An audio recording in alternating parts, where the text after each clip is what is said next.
Yayasan Rumah Tajwid Indonesia diresmikan pada tanggal 6 Juni 2010. Rumah Tajwid merupakan lembaga non-profit yang bergerak di bidang dakwah tahsin dan tahfiz Al-Quran serta kajian Islam untuk seluruh kalangan. Mulai dari anak-anak, remaja, dan dewasa. Kesadaran akan pentingnya belajar membaca Al-Quran tumbuh demikian pesatnya. Saat ini, lebih dari 3.000 peserta didik Rumah Tajwid tersebar di seluruh dunia. Menapaki satu dekade, Rumah Tajwid tak hanya melakukan aktivitas belajar reguler, online dalam negeri, dan online luar negeri saja.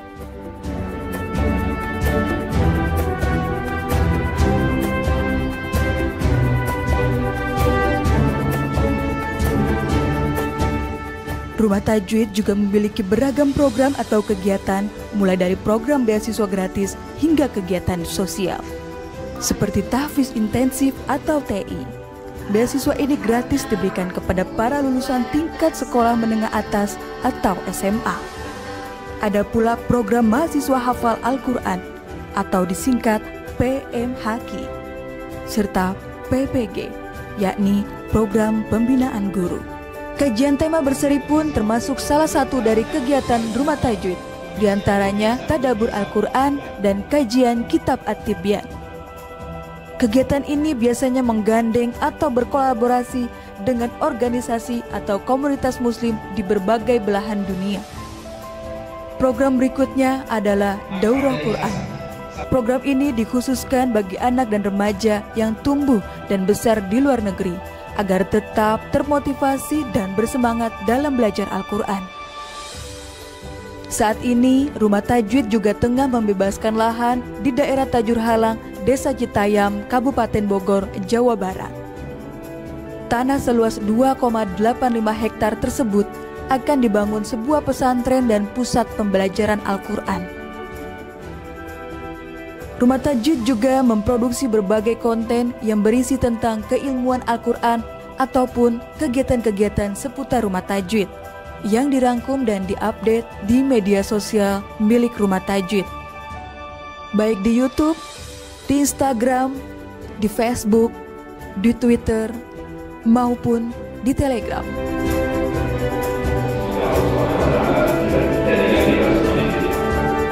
Sebagai bentuk implementasi isi dari Al-Quran, Rumah Tajwid juga melakukan aksi sosial dan berbagi lewat program yang diberi nama Runta Peduli.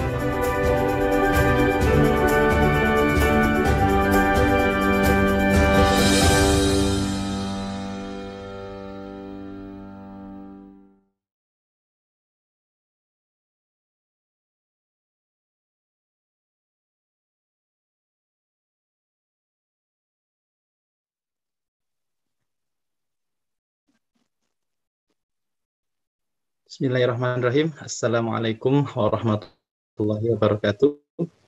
Innal hamdalillah nahmaduhu wa nasta'inuhu wa nastaghfiruh wa na'udzu billahi min syururi anfusina wa min sayyiati a'malina may yahdihillahu fala mudhillalah wa may yudlil fala hadiyalah. Asyhadu an la ilaha illallah wahdahu la syarikalah wa asyhadu anna Muhammadan abduhu wa rasuluh. Allahumma shalli wa sallim ala sayyidina Muhammad wa ala alihi wa sahbihi wa man tabi'ahum bi ihsanin ila yaumil qiyamah. Alhamdulillah pada sore hari ini atau kemungkinan di Indonesia sudah malam ya, kita masih diberikan kemudahan dan kenikmatan oleh Allah Subhanahu wa taala untuk kemudian bertemu kembali, bersilaturahim kembali dalam acara kajian Kitab At-Tibyan seperti biasa.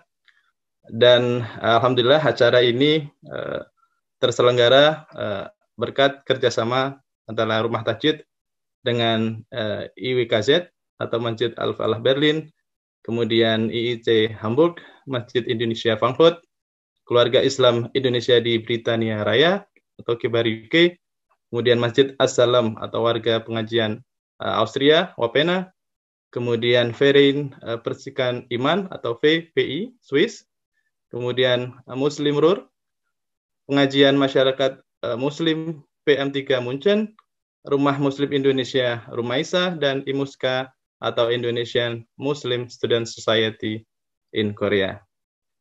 Dan alhamdulillah pada kesempatan hari ini kita sudah dipertemukan kembali dengan guru kita, Ustadz Hartanto Saryono. Assalamualaikum warahmatullahi wabarakatuh, Ustadz.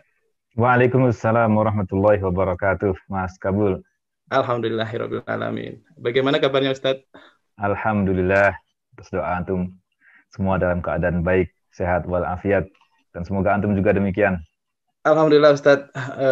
Iya, mungkin saya juga akan perkenalkan terlebih dahulu karena kebetulan untuk hari ini dari Wapena yang merupakan mendapatkan jadwal untuk menjadi MC Ustadz. Jadi nama saya Kabul Kurniawan dari perwakilan Masjid As-Salam Wapena atau Wapena As-Salam di Wina. Dan alhamdulillah insya Allah selama mungkin 2 jam ke depan kita akan berdiskusi dan bertolabul ilmi dengan Ustadz Hartanto Saryono. Seperti yang sudah kita ketahui bahwa kita akan membahas tentang kitab At-Tibyan.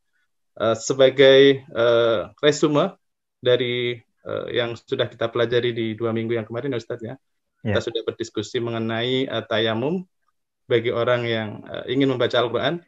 Dan ada beberapa poin, yakni bagi orang yang junub atau yang sudah haid tapi tidak menemukan air, masih bisa diperbolehkan untuk bertayamum untuk menggantikan wudhu atau mandi besar.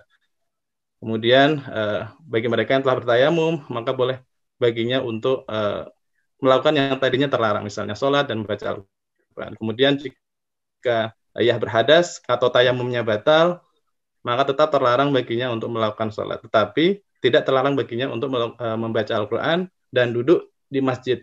Dan juga yang lainnya yang termasuk yang tidak dilarang bagi yang berhadas kecil. Kemudian untuk selanjutnya juga Al-Imam An-Nawawi mengatakan dianjurkan untuk membaca Al-Quran di tempat yang bersih dan terpilih. Oleh karena itu, sekelompok besar ulama menganjurkan membaca Al-Quran di masjid.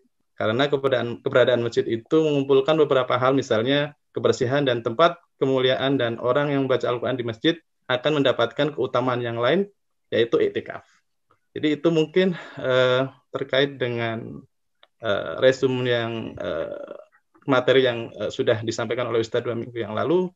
Kemudian untuk yang untuk hari ini kita seperti biasa akan berjalan selama 2 sesi, dan insya Allah nanti untuk sesi tanya jawab kita mulai dengan sesi yang pertama untuk pertanyaan-pertanyaan yang minggu yang lalu, kemudian selanjutnya akan kita jawab pertanyaan-pertanyaan yang sudah masuk.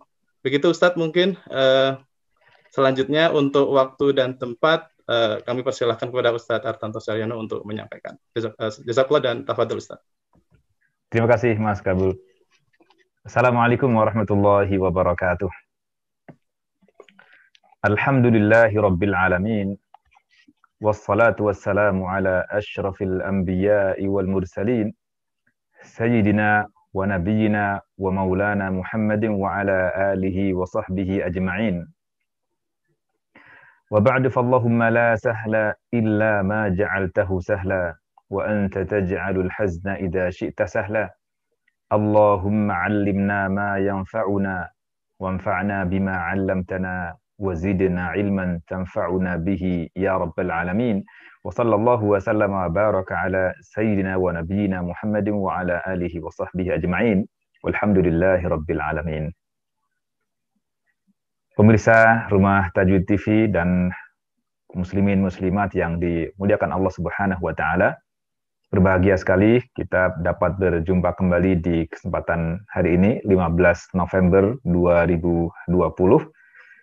Semoga Allah Subhanahu wa taala tambahkan keberkahan kepada kita semuanya, dan semoga Allah Subhanahu wa taala istiqomahkan kita untuk selalu mengamalkan amal-amal saleh terbaik selama hidup kita.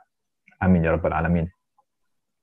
Kita sampaikan salawat dan salam untuk Rasulullah Muhammad sallallahu alaihi wasallam, keluarga beliau, sahabat-sahabat beliau serta pengikut beliau hingga yaumil qiyamah. Pemirsa yang dimuliakan Allah Subhanahu wa taala, tadi Mas Kabul sudah memberikan resume dari materi sebelumnya, dan kita masih berada di bab ke-6 dari kitab At-Tibyan fi Adab Hamalatil Quran, penjelasan tentang adab-adab pengemban Al-Quran, baik penghafal Al-Quran, pembaca Al-Quran, atau secara umum kaum muslimin semuanya. Dan di bab 6 ini membahas tentang adab membaca Al-Quran. Sebelumnya kita sudah bahas bagaimana hendaknya kita membersihkan fisik kita dari bersiwak, gosok gigi, membersihkan mulut kita, dan juga menjaga kesucian diri kita sekiranya mampu untuk toharoh dalam keadaan suci dan dalam keadaan berwudu, itu yang terbaik. Namun jika tidak memungkinkan, maka tidaklah menghalangi seseorang untuk tetap membaca Al-Quran ketika dia tidak dalam keadaan berwudu. Dan kita juga sudah bahas juga adab-adab yang lainnya berkaitan dengan tempat mana yang paling baik digunakan untuk membaca Al-Quran. Insya Allah pada kesempatan kali ini kita akan menuntaskan bahasan kita berkenaan dengan tempat mana saja yang diperkenankan atau dilarang untuk membaca Al-Quran. Dan setelah ini insya Allah kita akan masuk ke proses membaca Al-Quran, adabnya apa saja. Insya Allah kita akan masuk ke isti'adah insya Allah. Semoga Allah mudahkan, Allah tambahkan ilmu kepada kita semuanya, dan semoga kita mampu untuk mengamalkan dalam keseharian. Amin ya rabbal alamin.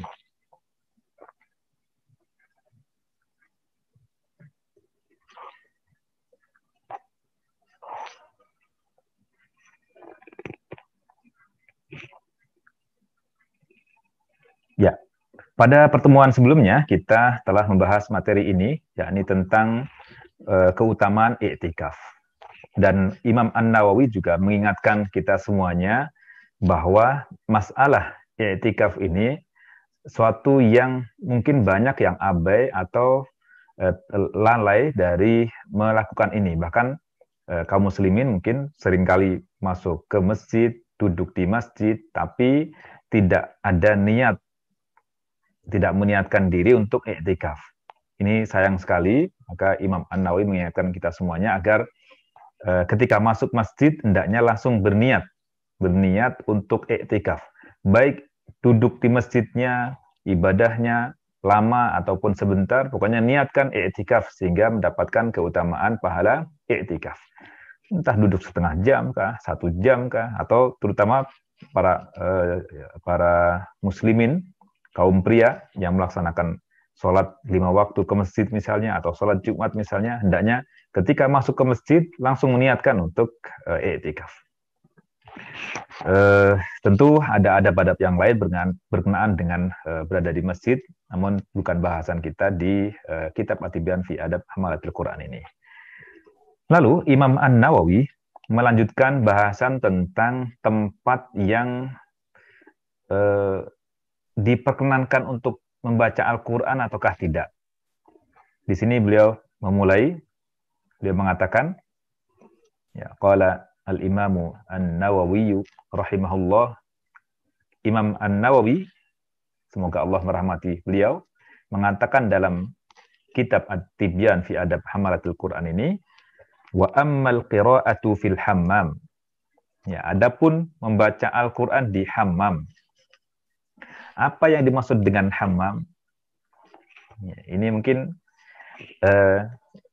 satu kata yang telah mengalami pergeseran makna dalam bahasa Arab.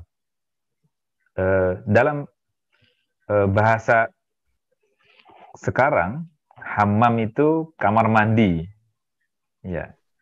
Sementara yang difahami oleh masyarakat Arab pada masa itu yang disebut dengan al-hammam, ini adalah tempat yang digunakan untuk pemandian, seperti pemandian umum atau tempat sauna atau spa dan sebagainya, yang sebenarnya secara definitif tidak bisa dipastikan apakah tempat ini termasuk tempat-tempat yang kotor atau memang bisa dikategorikan sebagai tempat yang bersih. Adapun kalau sekarang hammam yang kita kenal sekarang kamar mandi yang sudah include dengan toiletnya gitu, atau kamar mandi di rumah juga disebut dengan hammam juga, meskipun di sebagian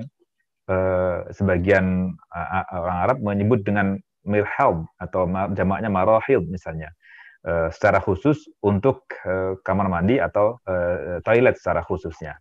Nah, di sini yang disampaikan oleh Imam An-Nawawi yang dimaksud dengan al-hammam di sini pakai ha ya, al-hammam ini ha dan mimnya tasdid, al-hammam ini maksudnya pemandian umum yang tidak bisa dipastikan apakah mengandung najis atau kotor, ataukah ada kotoran manusia yang ada di tempat itu atau tidak. Tapi secara umum sebenarnya tempat ini tempat yang dikategorikan ya, kepada muasalnya tempat ya suci pada dasarnya, kecuali memang bisa dipastikan ada kotoran atau najis yang ada di tempat tersebut.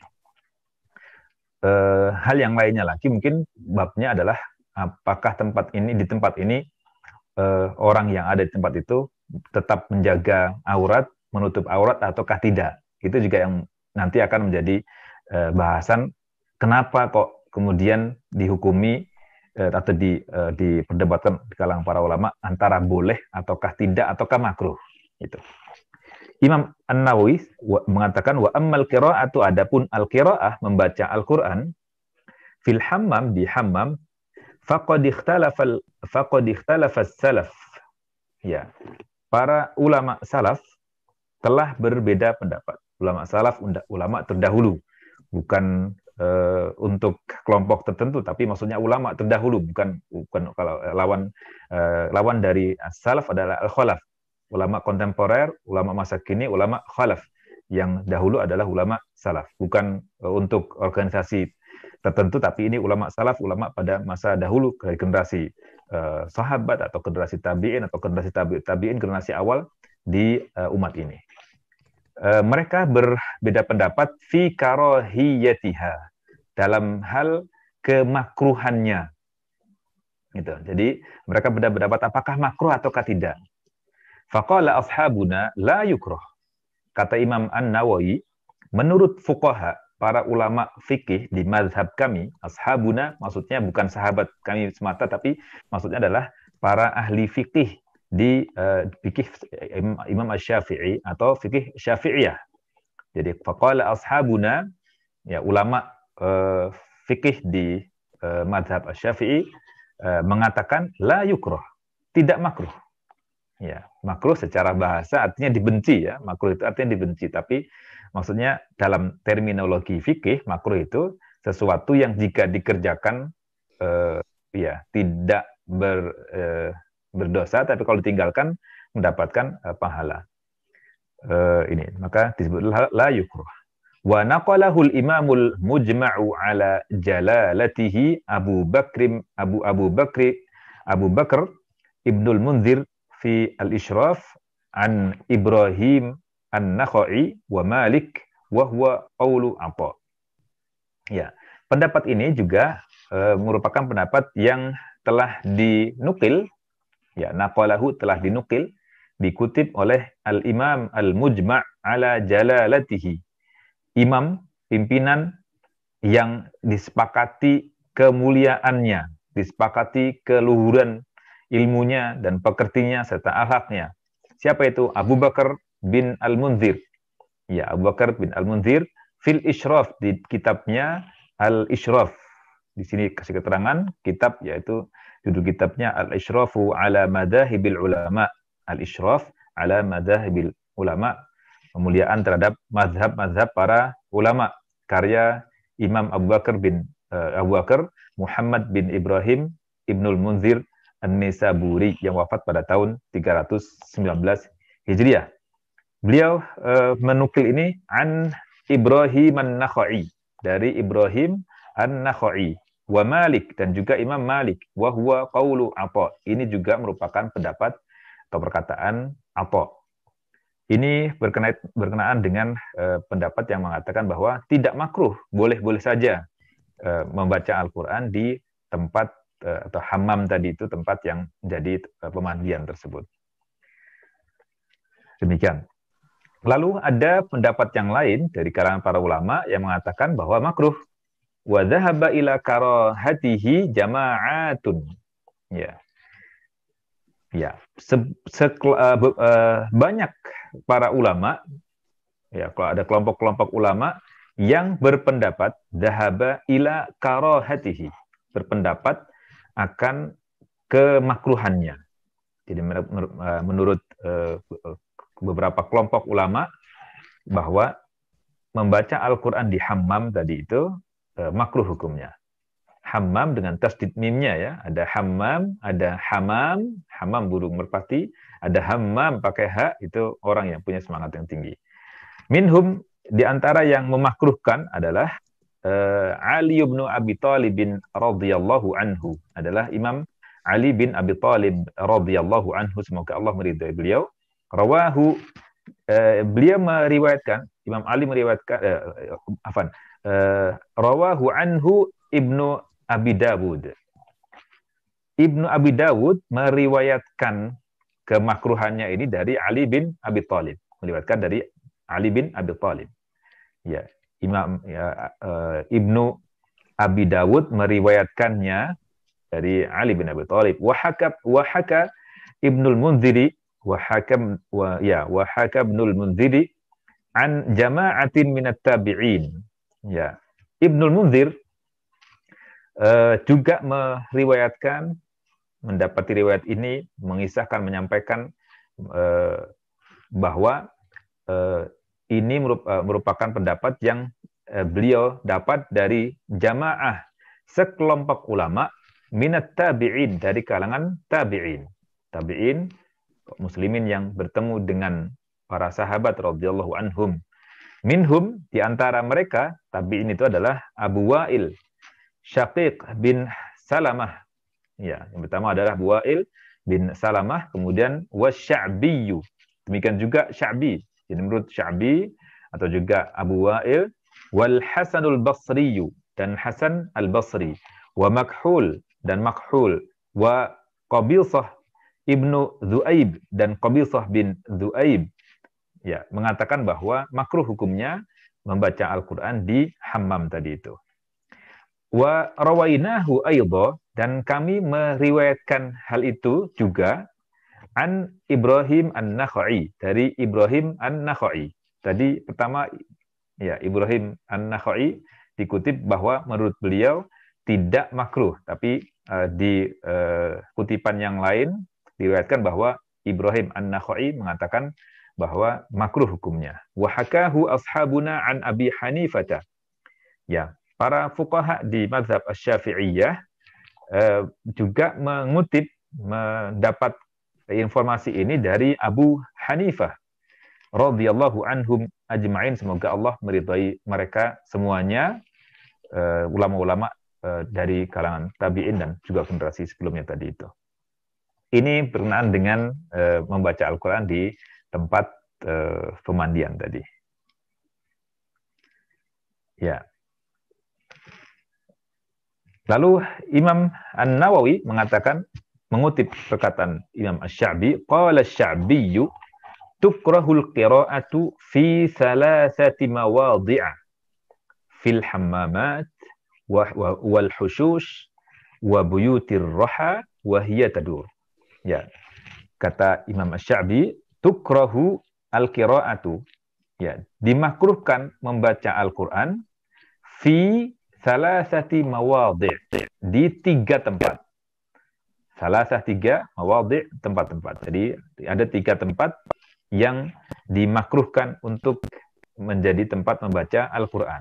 Yang pertama fil hammamat, di pemandian. Al-hammamat bentuk jamak dari hammam.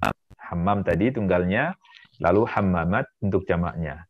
Jadi makruh hukumnya menurut Imam Asy-Sya'bi, bahwa makruh hukumnya membaca Al-Quran di 3 tempat ini. Yang pertama di hammamat.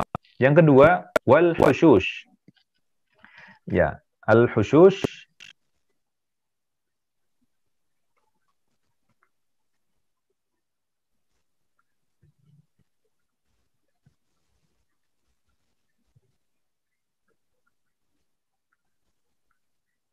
ya, al-hushush jamak hash, jamak dari hash.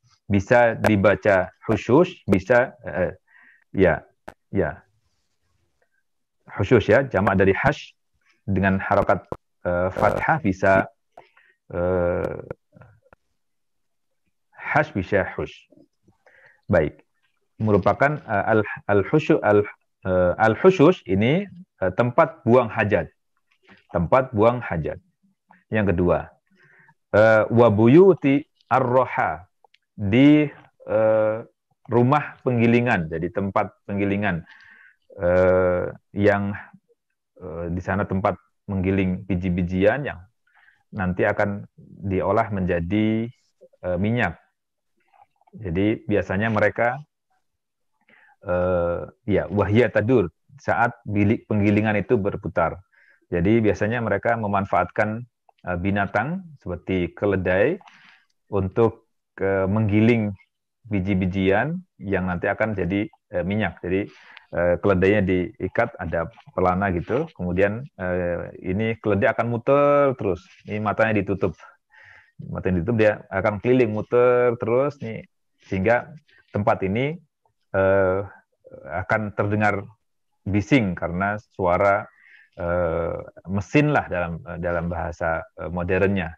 Ya, kalau sekarang mungkin dalam bahasa sekarang di tempat-tempat produksi atau di tempat-tempat pabrik misalnya, bagaimana hukumnya, ini mungkin karena pada masa itu alat yang dikenal masa itu adalah buyutur roha, tempat penggilingan. Ini mungkin zaman sekarang yang lebih modern, tempat-tempat produksi atau pabrik-pabrik yang kita kenal sekarang. Itu. Ini kata Asy-Sya'bi, Imam Asy-Sya'bi mengatakan ada 3 tempat yang makruh jadikan sebagai tempat untuk membaca Al-Quran. Ya, berkenaan dengan membaca tadi itu, ya, ada catatan di sini bahwa kesimpulannya, ya, tentang membaca Al-Quran di hammam tadi, makruhnya itu, ya, makruhnya itu adalah ketika, ini dikutip dari kitab ini, ya, Al-Bahrul Ra'iq, Syarhu Kanzi Ad-Daqa'iq, dan seterusnya, karya Imam Zainuddin bin Ibrahim bin Muhammad. Ya, beliau mengatakan bahwa wafil khulasati, sebagai kesimpulannya, innama tukrahul qira'atu fil hammam, bahwa dimakruhkan membaca Al-Quran di hammam itu idza qara'a jahran, kalau si pembaca ini membaca dengan jahar, dengan bersuara. Ya, fa in qara'a fi nafsihi la ba'sa bihi wa huwal mukhtar. Kalau membaca secara lirih, pelan, tanpa dikeraskan suaranya, maka tidak mengapa, dan ini pendapat yang terpilih. Demikian juga membaca tahmid, membaca tasbih, ini yang dikatakan oleh beliau. Wa kadza la yaqra'u idza kanat auratuhu maksyufah, dan beliau mengatakan si pembaca ini ya upayakan tidak membaca dalam keadaan auratnya tersingkap, au imra'atuhu hunak, atau ada perempuan yang ada di tempat tersebut tagtasilu maksyufatan, kemudian ternyata tidak menggunakan hijab dan terbuka aurat, maksudnya tidak terbuka kepalanya, terbuka aurat yang harus ditutup oleh kaum muslimat, ini terbuka, maka dimakruhkan di tempat ini. Au fil hammam ahadun, atau di dalam hammam itu ada seorang yang maksyuf, yang auratnya terbuka. Fa illam yakun, kalau sekiranya tidak ada hal-hal yang tadi disebutkan, dari auratnya terbuka misalnya, fala ba'sa bi an yarfa'a sautahu, maka tidaklah mengapa dia membaca Al-Qur'an dengan mengeraskan suaranya. Begitu. Jadi ini kesimpulan yang tadi disampaikan oleh Imam An-Nawawi, disebutkan oleh Imam Zainuddin bin Ibrahim, dikenal dengan Ibnu Nujaim al-Masri, yang wafat pada tahun 970 Hijriah. Baik, kemudian Imam An-Nawawi mengutipkan perkataan ulama terdahulu juga, wa an Abi Maisarah, dan dari Abu Maisarah. Dalam menurut orang Arab, Maisarah ini nama laki-laki ya, bukan nama perempuan. Ini Maisarah nama laki-laki. Meskipun di kalangan kita Maisarah untuk nama perempuan, di kalangan orang Arab Maisarah itu nama laki-laki. Wa an Abi Maisarah, dari Abu Maisarah, qala, ia berkata, la yuzkarullahu illa fi makanin tayyib. Ya, tidak seharusnya tidaklah nama Allah Subhanahu wa taala disebut illa fi makanin tayyib, kecuali di tempat yang bersih, yang baik. Artinya hanya tempat yang baiklah yang dijadikan sebagai tempat untuk mengingat Allah Subhanahu wa taala. Terlebih lagi dalam hal ini adalah membaca Al-Qur'an, dan membaca Al-Qur'an merupakan sebaik-baik zikir. Sebaik-baik zikir adalah membaca Al-Qur'an. Selain kita dalam rangka zikir mengingat Allah Subhanahu wa taala, mengingat akhirat, mengingat perjalanan kehidupan manusia dan seterusnya, tapi di sisi yang lain juga kita akan mendapatkan ilmu. Jadi membaca Al-Qur'an kelebihannya selain kita berzikir juga akan mendapatkan ilmu yang ada di dalam Al-Qur'an, baik ilmu dari masa lampau atau juga masa yang akan datang, atau penemuan-penemuan ilmiah yang ditemukan di zaman modern seperti sekarang ini. Itu tentang membaca Al-Quran di hammam atau juga tempat-tempat yang diduga mungkin akan ada najis atau kotoran yang ada di tempat tersebut. Adapun membaca Al-Quran di jalan, bagaimana hukum membaca Al-Quran di jalan? Ini bukan maksudnya membaca Al-Quran duduk-duduk di pinggir jalan ya.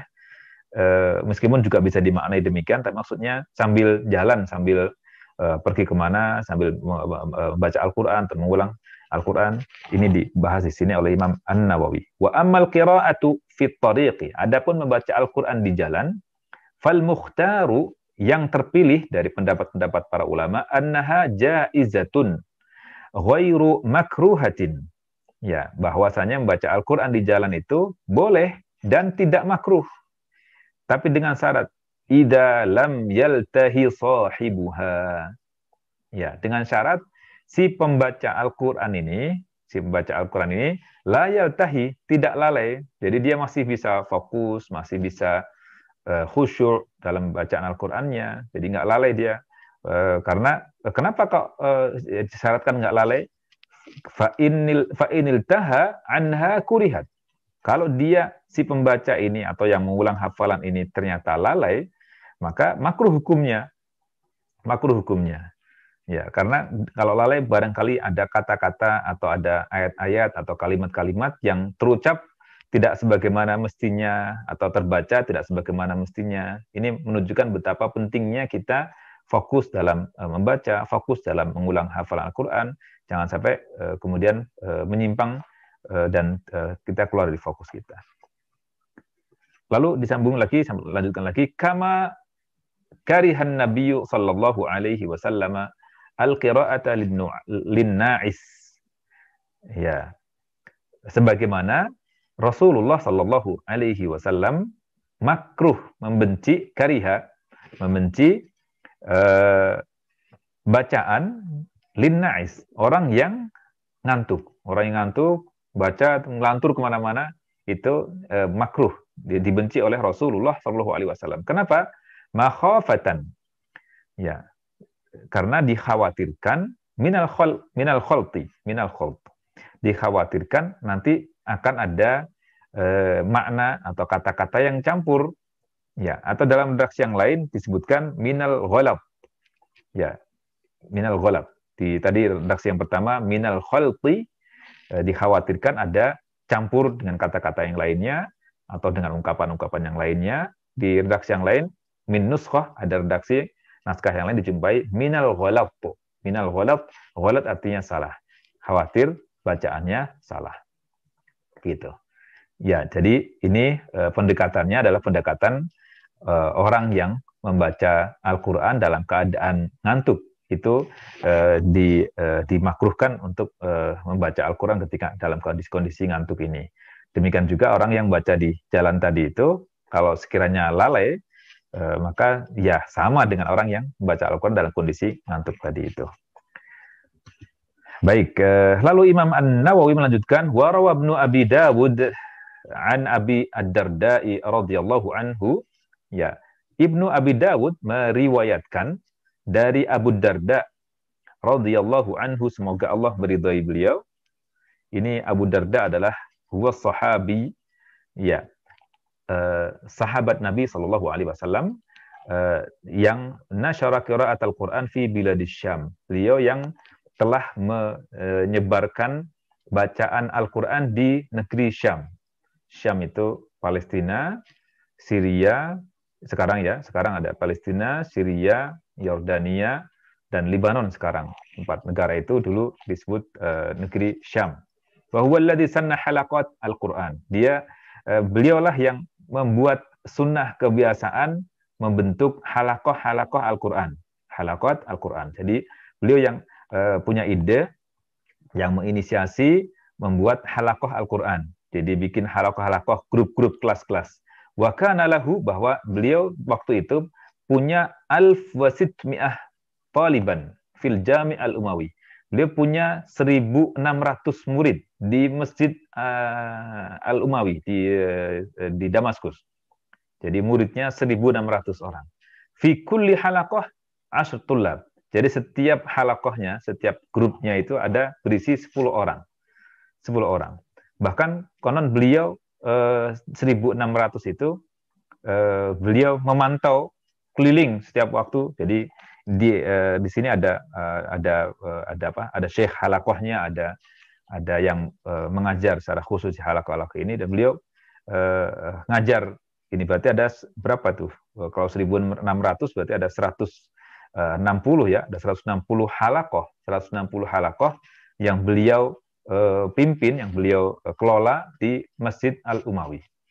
Jadi beliau yang telah membuat sunnah kebiasaan baik membentuk halaqah Al-Quran. Dan semoga Allah SWT jadikan kita semuanya sebagai penerus beliau untuk tetap melanggengkan proses belajar dengan halaqah, dengan grup-grup kecil, supaya lebih bisa leluasa untuk praktek. Guru juga bisa memantau perkembangan, guru juga bisa mengecek bagaimana ketepatan bacaan. Ini penting. Jadi uniknya belajar membaca Al-Quran ini, boleh dibilang tidak mungkin belajar secara otodidak. Mau tidak mau harus ada guru mengoreksi. Maka boleh dibilang kita belajar kepada guru 1 ayat saja, dicek sampai detail-detailnya, kita praktek di depan guru, itu lebih baik daripada kita membaca buku, entah 1.000 atau 100 buku yang kita baca. Itu lebih baik kita belajar kepada guru, praktek 1 ayat saja, bisa dipastikan huruf-hurufnya, itu lebih baik, karena bisa memastikan ketepatan bacaan Al-Quran. Ini tadi Abu Darda, rawa Ibnu Abi Dawud an Abi Darda'i radhiyallahu anhu. Bin Abi Dawud meriwayatkan dari Abu Darda, annahu kana yaqra'u fit thariq, bahwasanya Abu Darda radhiyallahu anhu, semoga Allah meridhoinya, ini biasa dahulu membaca di jalan, maksud dalam perjalanan kemana dia sambil jalan, misalnya dia membaca, mengulang hafalan Al-Quran beliau. Begitu. Wa an Umar bin Abdul Aziz rahimahullahu annahu adzina fiha. Lalu Umar bin Abdul Aziz khalifah mengizinkan akan hal itu, mengizinkan membaca Al-Quran di dalam perjalanan atau di jalan tadi ini. Ini menurut Umar bin Abdul Aziz rahimahullahu ta'ala. Baik. Lalu Imam An-Nawawi melanjutkan, qala Ibnu Abi Dawud haddatsani Abu Rabi'. Ya. Bin Abi Dawud meriwayatkan, mengatakan haddatsani Abu Rabi'. Abu Rabi' menyampaikan pesan kepadaku, berbicara kepadaku, qala, bahwasanya Abu Rabi' mengatakan, akhbarana Ibnu Wahbin. Dalam majelis banyak orang, bahwa Ibnu Wahab menyampaikan kabar, menginformasikan, mengajar mereka, menyampaikan ilmu kepada mereka, diantaranya kepada Abu Rabi' dan juga para pembelajar yang belajar kepada bin Wahab, Ibnu Wahab. Qala, Ibnu Wahab mengatakan, sa'altu Malikan. Ya, beliau mengatakan, aku bertanya kepada Imam Malik bin Anas, Imam Ahlul Madinah, Imam penduduk Madinah pada masa itu. Ya, imam mazhab. Anir rajuli yusalli min akhir lail.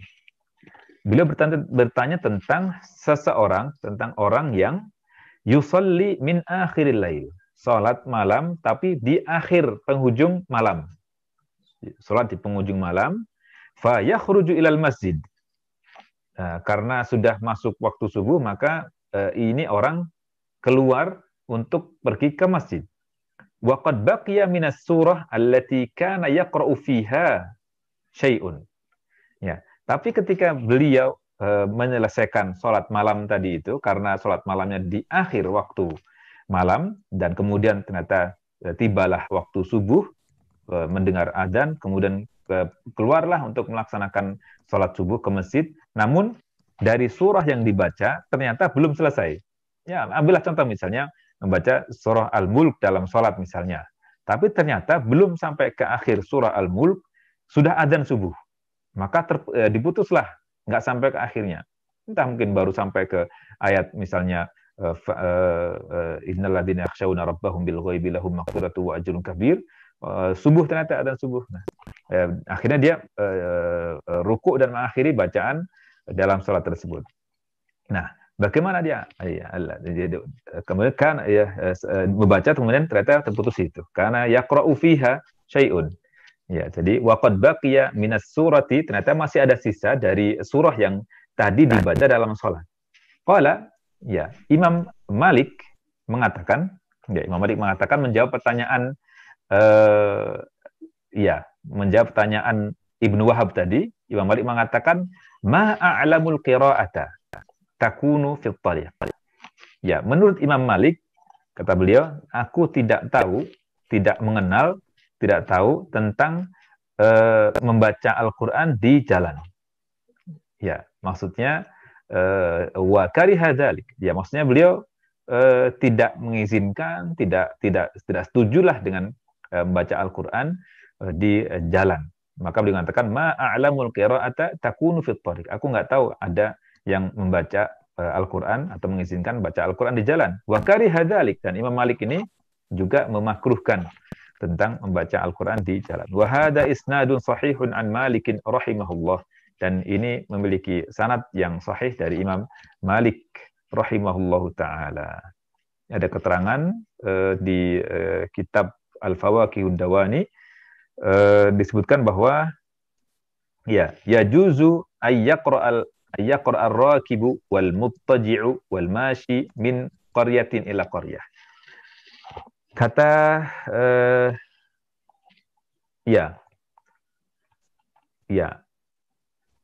ini Ahmad bin Ghanim atau Ghunaim mengatakan bahwa yajuzu ayyaqra'ar rakibu wal muttaji'u wal mashi min qaryatin ila qaryah. Bahwa boleh orang yang sedang mengendarai atau berkendara atau naik kendaraan, atau orang yang sedang bersandar santai, wal mashi, orang yang berjalan kaki, min qaryatin ila qaryah, dari suatu kampung ke kampung yang lainnya dalam perjalanan, au ila ha'itihi li annal, atau dia bersandar di dinding rumahnya, li annal qur'ana a'zamul azkar. Kenapa? Karena diperkenankan untuk membaca dalam kondisi dia naik kendaraan atau dia sedang istirahat bersandar atau dalam keadaan jalan kaki. Kenapa? Li annal qur'ana a'zam al-azkar. Karena Al-Qur'an ini merupakan zikir yang paling agung. Karena Al-Qur'an merupakan zikir yang paling agung. Dan dia mengatakan waqad qala Allah Ta'ala, Allah Subhanahu wa taala telah berfirman, fadhkurullaha, fadhkurullaha. Ya, ada yang terputus kalimatnya. Waqad qala Allah Ta'ala fadhkurullaha. Ya, mohon maaf, ada yang hilang. Ya, Allah Subhanahu wa taala menegaskan agar kita mengingat Allah Subhanahu wa taala, maka beliau mengatakan diperkenankan untuk berzikir dalam berbagai kondisi ini. Baik, ini merupakan bagian akhir dari hal yang hendaknya dilakukan atau diperhatikan ketika hendak membaca Al-Quran. Dan selanjutnya insya Allah kita akan masuk ke membaca Al-Quran, bagaimana membaca Al-Quran seharusnya bagaimana. Kita akan break dulu. Saya kembalikan ke Mas Kabul, barangkali ada informasi-informasi atau ada pertanyaan-pertanyaan mungkin bisa kita bahas. Baik, jazakumullah khairan katsiran Ustadz atas materinya tadi. Ya, ini sudah ada beberapa pertanyaan yang masuk Ustadz. Mungkin bisa langsung nanti dijawab. Ya. Yang pertama dari Ibu Hernita Kamal. Bagaimana aktualisasi meniatkan iktikaf ketika mulai masuk ke masjid? Apakah salah satunya melaksanakan sholat tahiyatul masjid? Terima kasih Ustadz. Ya, terima kasih Bu Hernita. Jadi aktualisasinya kita ketika masuk ke masjid langsung niat, baik niat secara dalam hati atau mungkin sebagian yang mengatakan harus dengan talafut, ya mengatakan misalkan yang mengucapkan intinya adalah nawaitu al-i'tikaf. Aku berniat untuk i'tikaf lillahi ta'ala atau nawaitu an a'takifa lillahi ta'ala misalkan. Ini jika mau diucapkan, tapi dengan niat dalam hati, aku niat beriktikaf, duduk di masjid dalam hati, berniat dalam hati, insya Allah itu sudah merupakan bentuk pengamalan dari proses atau iktikaf tersebut. Adapun jika masuk ke masjid terus dia sholat tahiyatul masjid, masuk ke masjid terus tahiyatul masjid, itu tidak selalu disebut sebagai iktikaf, nggak selalu disebut iktikaf karena merupakan sunnahnya orang masuk ke masjid memang sholat tahiyatul masjid. Nah maka yang terpenting dalam iktikaf ini adalah niat untuk iktikaf, yakni dalam rangka taqarrub, mendekatkan kepada Allah Subhanahu wa taala, mendekatkan diri kepada Allah Subhanahu wa taala dengan ibadah-ibadah di dalam masjid. Itulah i'tikaf. Wallahu a'lam. Baik, terima kasih Ustadz. Semoga bisa menjawab tadi ya untuk Ibu Hernita Kamal. Kemudian pertanyaan selanjutnya Ustadz dari Ibu Dewi Wahyu Ningrum. Ustadz, tentang sholat sunnah wudhu, itu bagaimana tata caranya dan dalilnya? Silakan Ustadz.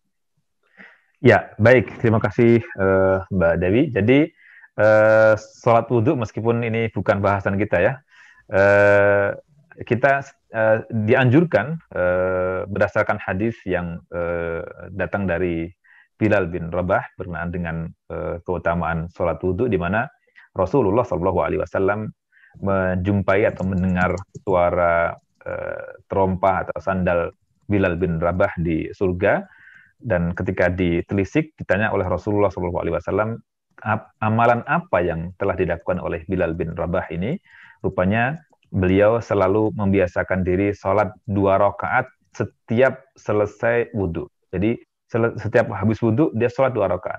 Selesai wudhu dia sholat 2 rakaat. Kapanpun waktunya dia melaksanakan sholat 2 rakaat. Jadi tata caranya sebagaimana sholat-sholat sunnah yang lainnya, ya dengan rukun dan syarat sebagaimana yang lainnya, tapi ini dikhususkan dilakukan setelah wudhu. Jadi mau malam atau siang atau kapanpun selesai wudhu, sholat, melaksanakan sholat. Terserah mau pakai surah-surah yang panjang setelah baca surah Al-Fatihah atau yang pendek-pendek, juga sah-sah saja. Yang penting ini sholat jumlahnya 2 rakaat. 2 rakaat seperti sholat sunnah yang lain-lainnya. Dan syarat dan rukunnya sama juga, niatnya niat sholat sunnah wudhu karena Allah Subhanahu wa taala. Wallahu a'lam. Baik, terima kasih Ustadz, tadi semoga bisa menjawab dari pertanyaan Bu Dewi. Lanjut lagi pertanyaan yang ketiga. Assalamualaikum Ustadz, ini Irma Ahmad izin mau bertanya, apakah bisa tayamum bila ada air namun tidak ada ruangan untuk mandi janabah? Adanya hanya toilet. Atau bagaimana sebaiknya bila kondisi seperti ini? Nah, ini mungkin pertanyaan menarik, Ustaz. Ya, ini kayaknya berada di Eropa kali ya.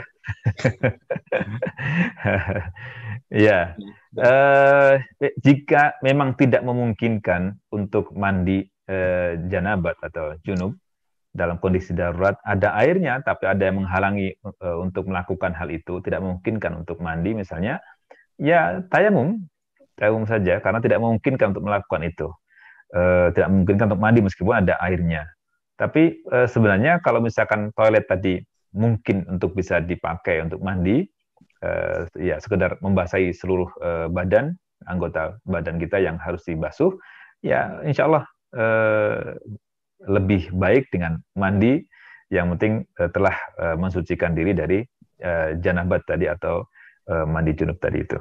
Demikian. Tapi kalau tidak memungkinkan sama sekali, memang ya sudah apa boleh buat. Hal yang Allah Subhanahu wa taala berikan kepada kita sebagai solusi adalah tayamum. Wallahu a'lam. Baik, ini menarik Ustadz. Ya, jadi memang kalau di kasusnya di Eropa ya terutama di beberapa ruangan itu memang kadang hanya ada toilet Ustadz. Jadi mungkin kalau misalnya perlu itu ya mungkin bisa cari di tetangga atau tapi kalau saya kira agak sulit. Karena kalau di Eropa toilet itu khusus toilet dan toiletnya toilet kering ya gitu. Iya betul Ustaz. Itu justru nggak ketemu air itu kan gitu. Iya. Dan agak susah kalau misalkan untuk wudhu pun sulit kalau tidak ada penampungan air itu. Jadi ya ya agak harus pintar-pintar mungkin pulang dulu atau gimana. Iya. Ya kalau nggak mungkin kan dulu kondisi darurat kan memang tayamum tadi betul. Itu. Ada yang lebih. Iya. Wallahu a'lam. Baik Ustadz, mungkin satu pertanyaan tentang rumah tajwid nih Ustadz. Kita ingin juga tahu tentang mungkin sederet program dari rumah tajwid. Dan kira-kira selain tahsin dan tahfidz ini, apakah ada program lain yang bisa kita ikuti Ustadz dari rumah tajwid? Ya, baik.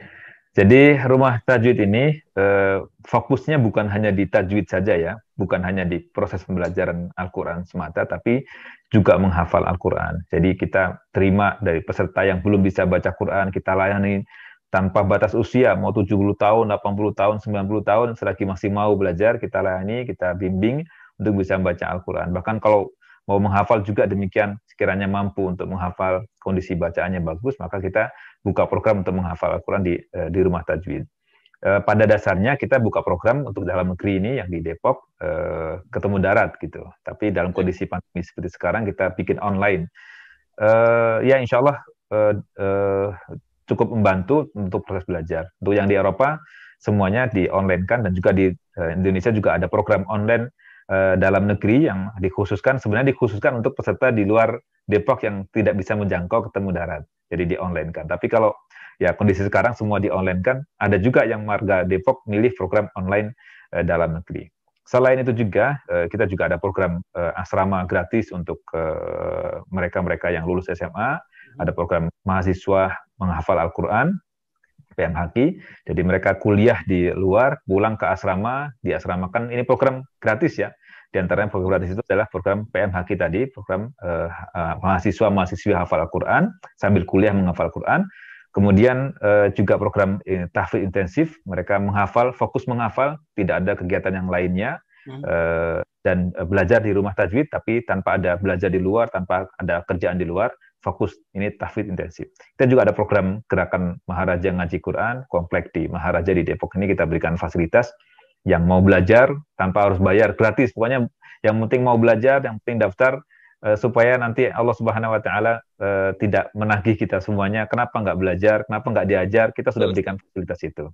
Jadi kita berikan fasilitas itu, dan ya program lain kita juga ada aksi peduli, rumah tajwid peduli.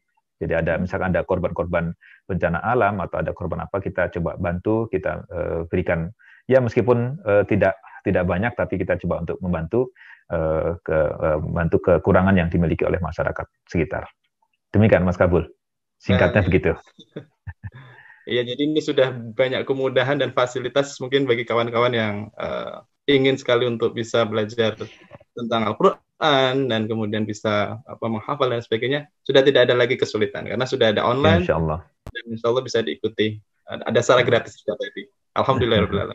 Baik Ustadz, karena waktunya juga lumayan ini mungkin kita bisa langsung masuk ke segmen kedua ya Ustadz ya.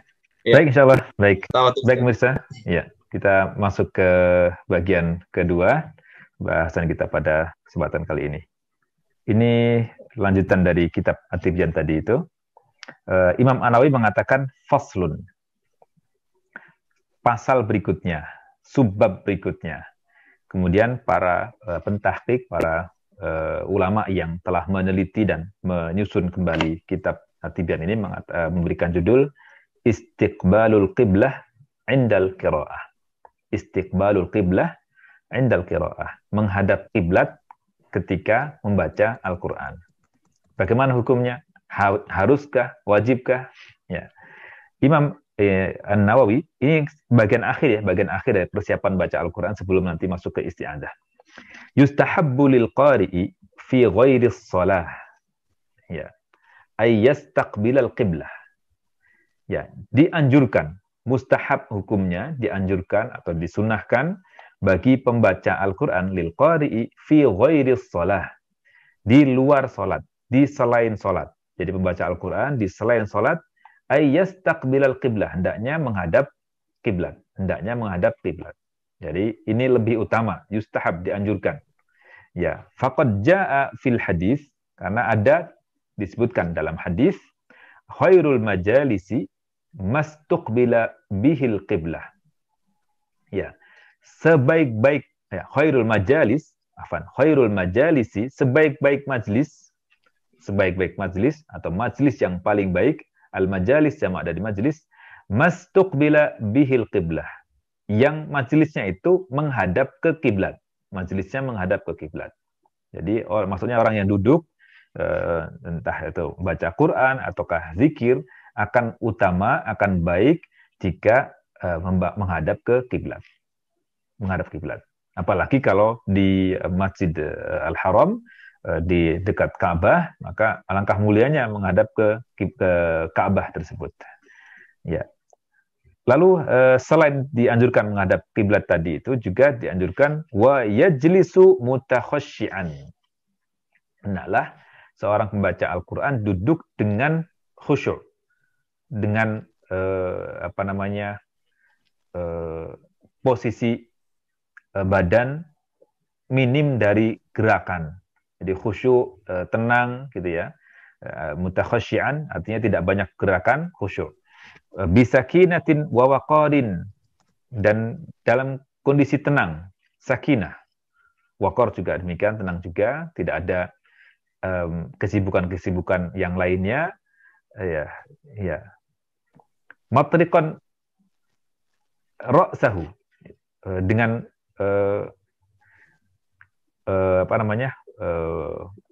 kepala tertunduk, tidak melihat kemana-mana. Wa yakunu julusuhu wahdahu, ya, dan hendaknya duduknya dia dalam kesendirian.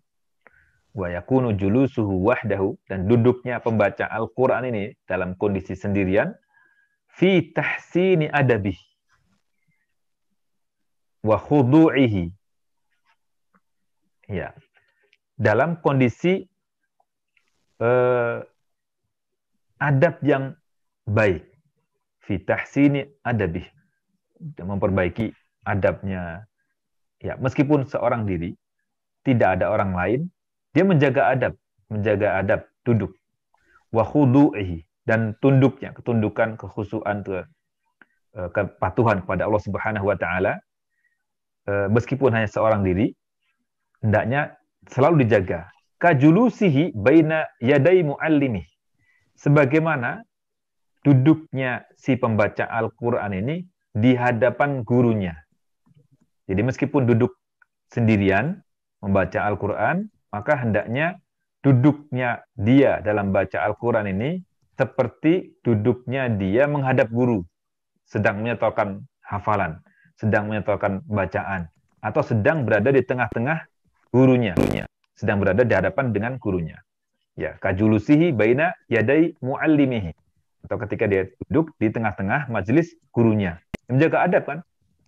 Ya, ini adab yang perlu dijaga ya, karena adab bersama Al-Quran, bersama adab terhadap guru ini sangat penting sekali. Fahadha huwal akmal, dan adab-adab inilah yang paling sempurna. Fahadha huwa al-akmal. Ya, kalau kita bisa duduk rapi, sebagaimana duduk rapinya kita, tunduknya kita sedang berada di majelis seorang guru, itu tentu yang paling utama, yang paling mulia, yang paling sempurna.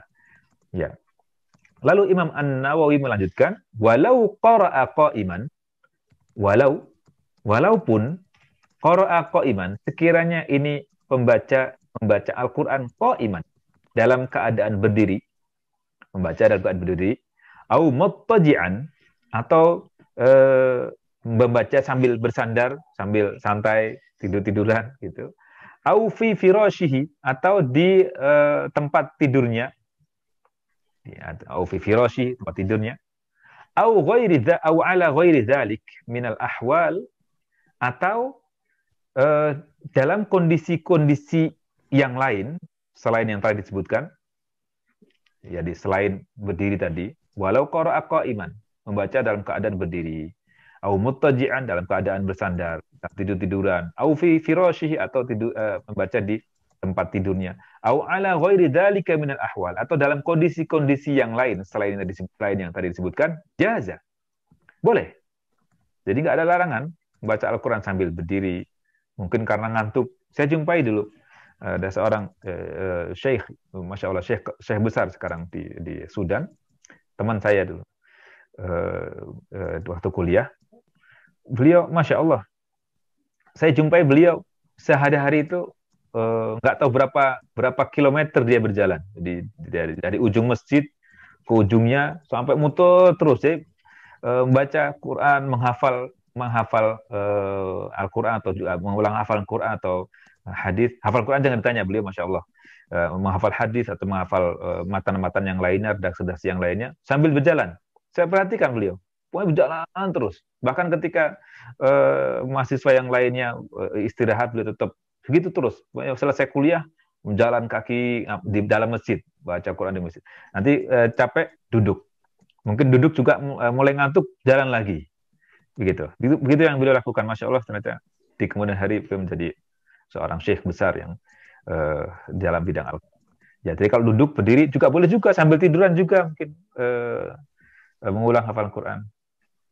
Konon beberapa syekh saya juga demikian, ketika malam mulai dan listrik di asrama dimatikan jam 11 malam, beliau mulai itu malam itu mulai mengulang hafal Quran dengan kakaknya. Kemudian kakaknya satu kampus, beliau mulai menghafal Quran sampai tengah malam, jam 1, jam berapa dia ngulang hafalan dalam kondisi gelap-gelapan tadi itu. Masya Allah. Jadi boleh sambil sambil tiduran, sambil duduk-duduk, sambil ini. Walahu ajrun, dan dia mendapat pahala juga.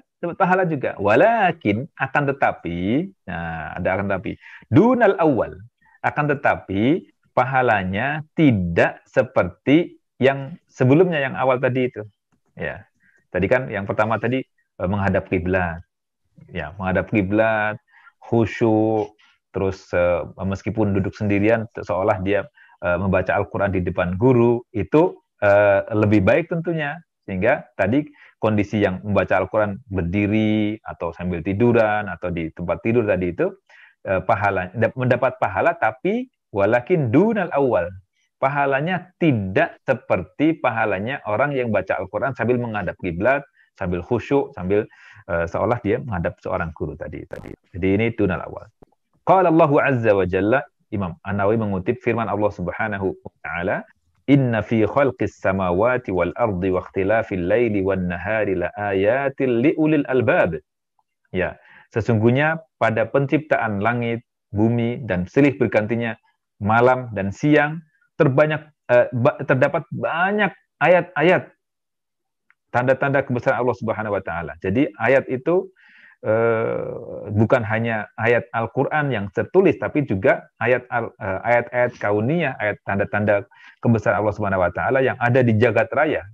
Semua yang ada di jagat raya itu menjadi ayat, menjadi tanda kebesaran Allah Subhanahu wa taala, menjadi tanda keesaan Allah Subhanahu wa taala, menjadi alat untuk kita pelajari untuk mengenal Allah Subhanahu wa taala. Jadi jagat raya ini semuanya menunjukkan akan keberadaan Allah Subhanahu wa taala. Namun kita seringkali kurang memperhatikan. Bahkan Allah sendiri kita kan, wa fi anfusikum afala tubsirun, bahkan pada diri kalian itu ada tanda-tanda kebesaran Allah Subhanahu wa taala dan kekuasaan Allah Subhanahu wa taala. Tapi kita jarang memikirkan akan hal itu. Bagaimana Allah ciptakan diri kita sesempurna ini, kita jarang berpikir.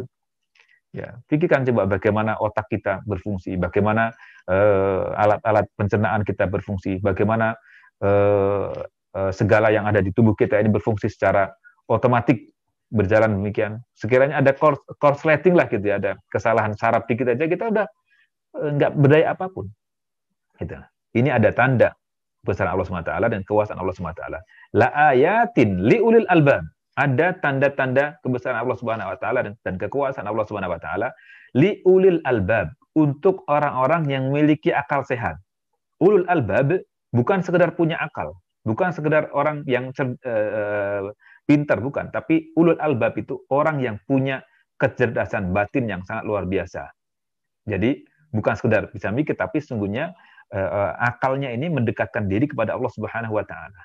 Maka jika kita perhatikan redaksi ayat ini, inna fi khalqis samawati wal ardi wa ikhtilafil laili dan seterusnya, itu ada kemiripan dengan yang di surah Al-Baqarah. Inna fi khalqis samawati wal ardi wa ikhtilafil laili wan nahari wal fulki allati tajri fil bahri bima yanfa'un nas wa ma anzalallahu minas sama' dan seterusnya. Di ayat itu ditutup dengan la ayatil liqaumi yaqilun. Ada tanda-tanda kebesaran Allah Subhanahu wa taala bagi orang yang menggunakan akalnya. Tetapi kita perhatikan ayat berikutnya, bedanya apa? Ulul albab dengan yaqilun tadi itu.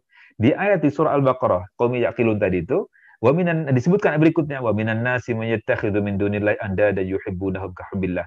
Dan ada sebagian orang yang mengambil tandingan-tandingan untuk Allah Subhanahu wa taala, mereka mencintai itu sebagaimana mencintai Allah Subhanahu wa taala, membuat tandingan itu. Sementara di ulul albab dijelaskan siapa ulul albab itu? Alladzina yadhkurunallaha. Mereka adalah orang-orang yang mengingat Allah qiyaman, dalam keadaan berdiri, wa qu'udan, dalam kondisi duduk, wa ala junubihim, dalam kondisi berbaring, wa yatafakkarun. Selain itu juga bukan sekedar ingat Allah SWT, juga tafakkur, memperhatikan, menghayati, mentadaburi ayat-ayat Allah SWT di fi khalqis samawati wal ard, tafakkur akan ayat-ayat Allah Subhanahu wa taala yang ada di langit dan di bumi. Surah Ali Imran. Ali Imran ini jangan salah sebut ya. Surah Ali Imran. Al ini bukan al sebagaimana al-Baqarah, tapi ini al artinya keluarga, ahl. Jadi al, ada mengatakan al itu berasal dari kata ahl. Ya, ahl kemudian haknya diubah menjadi hamzah, jadi akhirnya menjadi al dan kemudian menjadi al seperti ini. Ada mengatakan demikian. Ini pendapat pertama. Ada mengatakan berasal dari kata awala. Jadi karena awala, wawunya diubah menjadi huruf mad sehingga akhirnya menjadi al. Artinya keluarga. Jadi surah Ali Imran sebagai pengetahuan ya. Jadi jangan sampai salah sebut. Jangan sebut surah Al Imran, tapi al hanya panjang. Surah Alu atau Ali atau Al Imran hanya panjang duluan. Ayat ke-90 dan 190 dan 191. Lalu Imam An-Nawawi mengatakan wa sabata fi sahih, dan telah tetap ada dijumpai dalam kitab As-Sahih. Maksudnya kitab sahih minimal Sahih Al-Bukhari dan Muslim. An Aisyah radhiyallahu anha, dari Aisyah istri Rasulullah sallallahu alaihi wasallam, ibunda kita semuanya, semoga Allah meridhoinya. Qalat, ia berkata, kana Rasulullah sallallahu alaihi wasallam yattaki'u fi hajri, ya, wa ana haidun. Ya, ini bisa dibaca hajri, bisa dibaca hijri, bisa hajri, bisa hijri. Karena Rasulullah sallallahu alaihi wasallam, bahwa Rasulullah sallallahu alaihi wasallam biasanya yattaki'u fi hajri atau hijri, bersandar di kamarku, wa ana haidun, atau di dekatku, wa ana haidun, sementara aku dalam kondisi haid, dalam kondisi mengalami menstruasi. Wa yaqra'ul Qur'an, dan Nabi sallallahu alaihi wasallam pun membaca Al-Qur'an. Ya. Jadi Nabi dalam kondisi apapun, sambil bersandar, bahkan kondisi Aisyah radhiyallahu anha, ibunda kita semuanya sedang haid pun Nabi membaca, sementara beliau dekat dengan orang yang haid, tidak menghalangi untuk zikir mengingat Allah Subhanahu wa taala dan terutama membaca Al-Qur'an. Rawahul Bukhari wa Muslim, hadis ini yang meriwayatkan adalah Imam Al-Bukhari dan Muslim. Wa fi riwayatin, dan dalam riwayat yang lain, ini riwayat Al-Bukhari, yaqra'ul Qur'ana wa ra'suhu fi hajri atau fi hijri, bisa hajri, bisa hijri, dia membaca Al-Qur'an dan kepalanya di ruangan di kamarku. Baik. Wa an Abi Musa Al-Asy'ari radhiyallahu anhu, dari Abu Musa, sahabat Abu Musa Al-Asy'ari radhiyallahu anhu, semoga Allah meridhoinya, qala, ia berkata, inni aqra'ul Qur'ana fi salati wa aqra'u ala firashi. Bahwasanya sesungguhnya aku membaca Al-Qur'an fi salati, dalam salatku, wa aqra'u ala firashi, dan aku membaca di tempat tidurku, sambil tiduran, sambil bersiap untuk tidur. Ini disampaikan oleh Abu Musa Al-Asy'ari. Inni aqra'ul Qur'ana fi salati. Aku membaca Al-Qur'an di salatku, wa aqra'u ala firashi, dan aku membaca di tempat tidurku atau sambil tidur. Demikian. Wallahu a'lam. Wa an Aisyah radhiyallahu anha. Disebutkan lagi oleh Imam An-Nawawi dari Aisyah radhiyallahu anha, semoga Allah meridainya. Qalat. Dia mengatakan, inni la aqra'u hizbi wa ana muttaji'atun 'ala sarir. Ya. Aisyah radhiyallahu anha mengatakan, sesungguhnya aku benar-benar membaca. Inni la aqra'u. La-nya jangan dipanjangin ya. La aqra'u. Benar-benar membaca. Pasti membaca, benar-benar sungguh-sungguh membaca. Bukan la panjang. Kalau la panjang jadi tidak. Ini la yang pendek artinya sungguh, benar-benar, pasti. Membaca Al-Qur'an baca. Maksudnya membaca di sini baca Al-Qur'an. Inni la aqra'u hizbi. Membaca hizbku, membaca wiridku. Jadi wirid yang sebagaimana kita sudah bahas sebelum-sebelumnya, wirid juga bisa disebut dengan hizb. Wirid adalah amalan sunnah yang tidak ditentukan seberapa banyaknya, tapi kita bertekad, komitmen untuk mengamalkan dalam jumlah sekian atau kuantitas sekian, misalkan wirid baca Al-Quran, satu hari mau 5 juz misalnya, maka ditekadkan membaca itu namanya wirid atau hizb, harian. Itu. Yang 1 juz berarti wiridnya 1 juz. Inilah aqra'u hizbi wa ana muttaji'atun 'ala sarir. Sedangkan aku dalam membaca itu muttaji'ah, bersandar, sambil tiduran, ya sandaran gitu ya, sambil miring di 'ala sarir, di tempat tidur, di dipan. Ya, 'ala sarir. Jadi muttaji'atun 'ala sarir. Muttaji'atun kenapa menjadi tun? Karena Aisyah radhiyallahu anha perempuan, kalau laki-laki muttaji'un. Perempuannya muttaji'atun. Demikian tentang membaca Al-Qur'an dalam berbagai kondisi tadi itu. Baik, ini ada bahasan berikutnya tentang al-isti'adah. Udah masuk ke bahasan membaca Al-Qur'an. Baik, al-isti'adatu fi awwalil qiraah. Al-isti'adatu fi awwalil qiraah. Jadi termasuk adab membaca Al-Qur'an adalah membaca isti'adah ketika memulai bacaan Al-Qur'an. Ini judul bukan dari Imam An-Nawawi. Al-isti'adah artinya memohon perlindungan. Fi awwalil qiraah, di permulaan membaca Al-Qur'an. Jadi ketika mau membaca Al-Qur'an, membaca al-isti'adah terlebih dahulu. Atau juga disebut ta'awud. Al-isti'adah bisa disebut juga dengan ta'awud. Jadi bisa disebut dengan al-isti'adah. Al-isti'adah sendiri artinya memohon perlindungan. Sedangkan ta'awud artinya berlindung atau pelindungan. Jadi ta'awud berlindung kepada Allah Subhanahu wa taala. Ini bisa disebut ta'awud. Ta'awud wawunya bertasdid. Bukan ta'awuz ya, ta'awud. Atau bisa disebut dengan al-isti'adah. Ya, sebelum kita masuk ke sini, kenapa sih ya? Apa itu al-isti'adah? Jadi tadi mohon perlindungan pada Allah Subhanahu wa taala, mohon bantuan kepada Allah Subhanahu wa taala. Hikmah disyariatkannya nanti akan disebutkan di sini ya tentang isti'adah itu seperti apa. Sebelumnya mungkin kita ambil hikmah di sini. Kenapa kok Allah Subhanahu wa taala perintahkan gitu ya? Nanti akan kita bahas di sini insyaallah. Nanti akan kita bahas juga hikmahnya apa. Kita baca dulu bahasan dari Imam Nawawi. Faslun. Pasal berikutnya, fa in arada syuru'a fil qira'ati ista'adz. Seorang membaca Al-Qur'an jika ingin asyuru' memulai, jika ingin memulai bacaan fil qira'ah, ya, idza arada syuru'a fil qira'ati, jika ingin memulai bacaan Al-Qur'an, ista'adz, membaca isti'adah, mohon perlindungan. Ista'adah artinya memohon perlindungan. Bagaimana cara mohonnya? Faqala, ya seorang pembaca tadi itu, di sini arada ini yang ingin, yang hendak ini yang ingin, ya ingin yang mau. Ini adalah qari Al-Qur'an ya. Kita sedang membahas bab tentang pembaca Al-Qur'an, bagaimana hendaknya adab apa saja yang harus diperhatikan di sini. Jika ingin memulai bacaan Al-Qur'an, maka hendaknya ia mengucapkan isti'adzah, mohon perlindungan kepada Allah Subhanahu wa taala. Faqal, ya, apa yang dikatakan?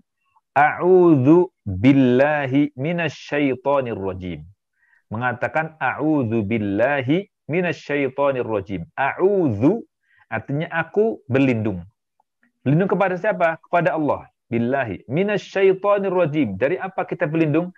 Dari syaitan yang terkutuk, ar-rajim. Baik. Hakadha qala al-jumhuru minal ulama. Demikianlah perkataan jumhur dari para ulama. Jumhur itu sebagian besar, mayoritas ulama. Ya. Jadi menurut jumhur ulama, membaca isti'adzah itu qabla syuru', sebelum memulai bacaan. Tetapi ada pendapat yang lain yang mengatakan wa qala ba'dul ulama, ada juga sebagian ulama yang mengatakan wa qala ba'dul ulama, sebagian ulama yang lain mengatakan yata'awwadzu ba'dal qiraah, membaca berlindung tadi, ta'awud, membaca ta'awud atau berlindung kepada Allah Subhanahu wa taala, mengatakan a'udzubillahi minasyaitonir rajim itu ba'dal qiraah, setelah membaca Al-Qur'an. Nah, kenapa kok setelah membaca Al-Qur'an? Nah, ini sama sebenarnya antara yang mengatakan, jumhur ulama tadi mengatakan bahwa membaca isti'adzah atau ta'awud itu di awal sebelum membaca Al-Qur'an, dengan yang tadi berpendapat membaca isti'adzahnya justru selesai membaca Al-Qur'an, itu menggunakan dalil yang sama sebenarnya. Jadi apa dalilnya? Liqaulihi ta'ala, berdasarkan firman Allah Ta'ala, fa idza qara'tal Qur'an, jika kamu. Nah, ini yang menjadi masalah, yang menjadi dalil mereka semua adalah kata qara'ta ini. Dari segi bahasa, qara'ta itu artinya engkau telah membaca, kata kerja bentuk lampau. Kata kerja bentuk lampau. Jadi telah membaca. Nah, berdasarkan ini maka mereka, ini sebagian ulama ini mengatakan membacanya setelah selesai dong. Kan kalau kamu sudah selesai, sudah membaca Al-Qur'an, telah membaca Al-Qur'an. Gitu. Nah, sementara jumhur mengatakan bukan setelah. Maksudnya sebelum. Fa idza qara'ta, ketika ada kata idza, maka kata kerja bentuk lampau fi'il madhi ini maknanya tidak lagi lampau, tapi maknanya yang akan datang, dan dikuatkan dengan dalil ayat tentang wudu di surah Al-Maidah ayat yang ke-6, ya ayyuhalladzina amanu idza qumtum ilas salati faghsilu wujuhakum wa aydiyakum ilal marafiqi wamsahu bi ru'usikum wa arjulakum ilal ka'bain. Berdasarkan ayat ini, Allah berfirman, ya ayyuhalladzina amanu, wahai orang-orang yang beriman, idza qumtum. Nah, idza, jika, qumtum, kamu telah, kan kalau terjemah letter-letternya, qumtum, telah mendirikan salat. Ya, telah mendirikan salat. Tapi maksudnya apa? Idza qumtum, maksudnya kamu mau salat. Idza qumtum ilas shalah, mau salat, faghsilu wujuhakum, maka basuhlah mukamu. Wa aydiyakum ilal marafiqi, basuh pula tanganmu sampai ke siku, wamsahu bi ru'usikum, dan usaplah sebagian dari kepalamu, bi ru'usikum, wa arjulakum, basuhlah kakimu. Yang baca arjulakum berarti basuh juga kaki, tapi yang baca wa arjulikum berarti diusap, diusap. Ini ada dua versi bacaan yang kemudian menimbulkan dua pendapat berbeda ya. Ya, ala kulli hal, ini ayat tentang wudu. Jadi kapan kita diperintah untuk wudhu? Kapan wudhunya? Setelah sholat atau sebelum sholat? Realitanya kita melakukan wudhu. Kita wudhu itu sebelum melakukan sholat. Nah, berdasarkan ini, karena ini syarat sahnya sholat itu kan wudhu. Di antaranya adalah wudhu. Nah, jika difahami dengan pemahaman mereka yang mengatakan bahwa membaca ta'awud itu setelah membaca Al-Quran, maka berarti wudhunya setelah sholat dong.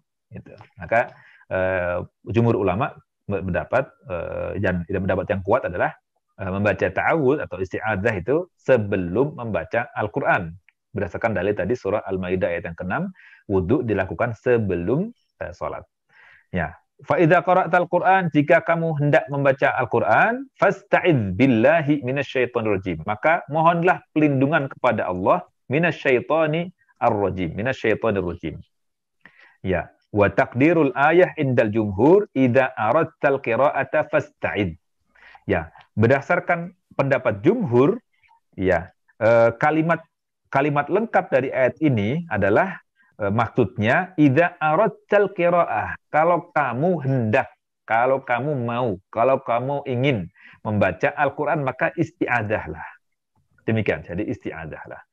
Ya, jadi isti'adzah itu maksudnya bersandar kepada Allah Subhanahu wa taala. Jadi menyadarkan diri kepada Allah Subhanahu wa taala, menyerahkan diri kepada Allah Subhanahu wa taala dari berbagai godaan setan. Ya, kenapa, hikmahnya apa sih? Hikmah disyariatkan kita membaca isti'adzah ini di antaranya adalah bahwa membaca Al-Qur'an ini merupakan ibadah yang agung. Bahkan boleh dibilang seagung-agungnya ibadah. Bacaannya per huruf dihitung dapat pahala. Maka dibutuhkan keikhlasan pada Allah Subhanahu wa taala. Kita harus ikhlas pada Allah Subhanahu wa taala. Dan juga menghadirkan hati. Membaca Al-Qur'an perlu kehadiran hati. Supaya apa? Supaya mendapatkan pahala yang berlimpah, pahala yang agung, pahala yang banyak. Juga akan meraih faidah, manfaat-manfaat dari membaca Al-Qur'an. Dan merupakan perkara tentang setan itu ketika seorang melakukan ibadah, apalagi membaca Al-Qur'an, itu ada kemungkinan akan bisikin kita. Pas baru mulai membaca, ternyata digangguin, nanti suruh mengerjakan apa, entah ada gangguan apa. Sehingga manusia kita ini ketika masuk ke ibadah, diganggu oleh setan, akhirnya tersibukkan oleh hal-hal yang lainnya, diingatkan dengan hal-hal yang lainnya. Nggak fokus lagi. Ya, hatinya disibukkan dengan mengingat yang lain-lainnya. Faja'al amru ilah, maka datanglah perintah dari Allah Subhanahu wa taala agar kita memohon pelindungan kepada Allah Subhanahu wa taala ketika mau membaca Al-Qur'an. Agar ketika membaca Al-Qur'an kita dalam kondisi hati kita bersih, hati kita siap, kondisi kita siap, jauh dari gangguan setan, kita dijaga oleh Allah Subhanahu wa taala. Ya, hati kita hadir, kemudian kita juga lapang dada, siap untuk membaca Al-Qur'an. Ini hikmahnya. Pemirsa yang dimuliakan Allah Subhanahu wa taala, maka ketika kita membaca ayat tadi, surah ini surah An-Nahl ayat 96 ya, ayat 98 afwan. Surah An-Nahl ayat 98, fa idza qara'tal Qur'ana fasta'idz billahi minasyaitonir rajim. Ini ayat bukan main-main, bukan macam-macam, ini adik Allah Subhanahu wa taala yang bimbing kita. Allah Subhanahu wa taala yang nyuruh kita membaca isti'adzah. Artinya manfaatnya besar sekali. Yang tahu yang ghaib itu Allah Subhanahu wa taala. Yang tahu bahwa setan akan lari ketika kita baca a'udzubillahi minasyaitonir rajim. Itu Allah Subhanahu wa taala. Maka ini sebenarnya ungkapan yang luar biasa, sangat luar biasa. Hanya mengatakan a'udzubillahi minasyaitonir rajim, setan bisa terbakar, setan bisa lari terbirit-birit, setan menjauh dari kita semuanya. Apalagi ketika membaca Al-Qur'an. Secara khusus ketika membaca Al-Qur'an. Fa idza qara'tal Qur'ana fasta'idz billahi minasyaitonir rajim. Oleh karena itu, isti'adzah ini membersihkan hati kita dari segala bentuk yang bisa menyibukkan hati kita untuk mengingat Allah Subhanahu wa taala. Jadi ketika baca Al-Qur'an dengan isti'adzah yang fokus, yang benar-benar, maka diharapkan hati kita siap untuk tilawah Al-Qur'an. Nah, kalau ternyata kita nggak bisa fokus, ada gangguan-gangguan atau mungkin salah-salah ucap, itu boleh jadi kita perlu tadabbur lebih dalam lagi ketika mengucapkan a'udzubillahi minasyaitonir rajim.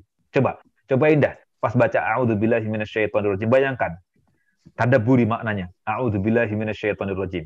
Dalami kandungannya. Betapa besarnya Allah Subhanahu wa taala karuniakan karunia ini. Masya Allah. A'udzubillahi minasyaitonir rajim. Di sisi yang lain ketika kita mengucapkan a'udzubillahi minasyaitonir rajim, ini ada ikrar, ada pengakuan dari kita akan kelemahan yang kita miliki. Kita ini makhluk lemah, tetapi kita bisa kuat dengan bersandar kepada Allah Subhanahu wa taala. Ketika kita membaca isti'adzah a'udzubillahi minasyaitonir rajim, kita bersandar kepada Allah Subhanahu wa taala yang maha kuat, yang maha besar, yang maha segalanya, yang maha mengalahkan segalanya. Maka dengan ini kelemahan yang dimiliki oleh manusia seperti kita ini menjadi kekuatan yang luar biasa. Gitu. Di sisi yang lain juga mengakui tentang kemahakuasaan Allah Subhanahu wa taala. Jadi ketika kita mengucapkan a'udzubillahi minasyaitonir rajim, kita mengakui kita lemah. Kita mengakui juga akan kekuasaan Allah Subhanahu wa taala. Kita juga mengakui bahwa Allah Subhanahu wa taala mampu untuk memberikan kekuatan pada diri kita. Bisa mampu menghilangkan segala yang akan menimpa diri kita, menghilangkan segala keburukan yang akan menimpa diri kita atau kejahatan yang menimpa diri kita. Ya, ini di antara hikmahnya. Hikmah yang lain juga, kita juga mengakui ketika kita mengucapkan a'udzubillahi minasyaitonirrajim, bahwa kita ini punya musuh yang nyata, yang benar-benar terus akan jadi musuh. Siapa itu? Syaitan. Maka kita mengucapkan a'udzubillahi minasyaitonirrajim. Kita mengakui di hadapan Allah Subhanahu wa taala bahwa kita punya musuh abadi, syaitan. Nah, setan ini juga bukan hanya setan manusia juga. Maka ketika kita mengatakan a'udzubillah, aku bersandar pada Allah. Aku minta perlindungan kepada Allah. Aku minta penjagaan dari Allah Subhanahu wa taala. Ya, agar Allah menjaga diriku dari segala bentuk bisikan setan, dari segala bentuk gangguan setan, dari bentuk segala yang akan membuat kita celaka dari gangguan setan. Ya, kita mohon kepada Allah SWT agar Allah menjaga kita. Minas syaitan. Apa syaitan? Syaitan itu kullu atin mutamarridin mutaba'idin amma yurdillahu ta'ala minal jinni wal ins.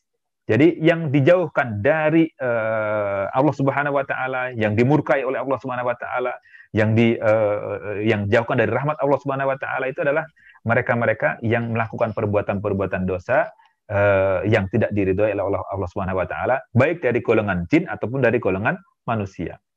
Wa iblisu imamus syayatin. Dan iblis adalah imamnya setan. Kepala sukunya, pimpinannya adalah iblis yang dari zaman dahulu sampai sekarang masih hidup. Pengalamannya banyak tentunya. Ya, ar-rajim al-matrud an rahmatillah subhanahu wa ta'ala, yang dimurkai, jauh dari rahmat Allah Subhanahu wa ta'ala. Ini bahasan isti'adah akan kita bahas kembali 2 pekan yang akan datang. Ini sepertinya agak seru juga tentang isti'adah, dan nanti akan dilanjutkan dengan bahasan tentang al-basmalah insyaallah. Semoga bermanfaat. Mohon maaf karena keterbatasan waktu yang kita miliki. Insyaallah kita sambung kembali tentang al-isti'adah. Semoga bermanfaat. Saya kembalikan ke Mas Kabul. Silakan Mas Kabul. Baik, alhamdulillahirabbil. Luar biasa tadi, banyak sekali materi yang bisa kita ambil Ustadz. Dan saya juga sudah dapat beberapa pertanyaan. Tapi sebelum kita masuk ke pertanyaan dan Ustadz nanti menjawab, saya akan coba simpulkan dari apa yang tadi sudah disampaikan oleh Ustadz. Mohon nanti dikoreksi Ustadz kalau ada yang seperti itu. Jadi adab membaca Al-Quran yang terbaik adalah dengan toharoh atau berwudu, selalu meniatkan diri untuk itikaf ketika masuk masjid. Kemudian itikaf ulama dalam membaca Al-Quran di hammam, ada yang mengatakan makruh, ada pula yang mengatakan tidak makruh. Menurut Imam Asy-Sya'bi, dimakruhkan untuk membaca Al-Quran di 3 tempat, hammam atau di pemandian, kemudian di tempat buang hajat, dan tempat penggilingan.